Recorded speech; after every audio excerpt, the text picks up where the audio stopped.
পরাজয়। যার কাছে শান্তি মিলে তার সাথে স্থায়ী হওয়া যায় না।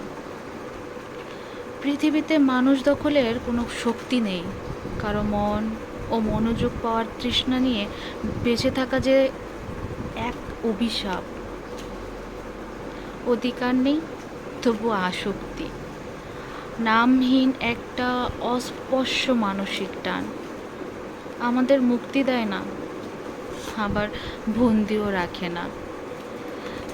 জীবনের গতিপথে মাঝামাঝি এমন এক জায়গায় এনে ছেড়ে দেয়, যা হতে পালাতে গিয়ে দেখি সেই পথের কোনো শেষ গন্তব্যই নেই। 60 বছর গড় আয়ুর এই জীবনের সবচেয়ে বড় পরাজয় তো এই, যাকে সবচেয়ে বেশি নিজের করে চেয়েছি তাকে কখনো নিজের করে পাওয়াই হবে না।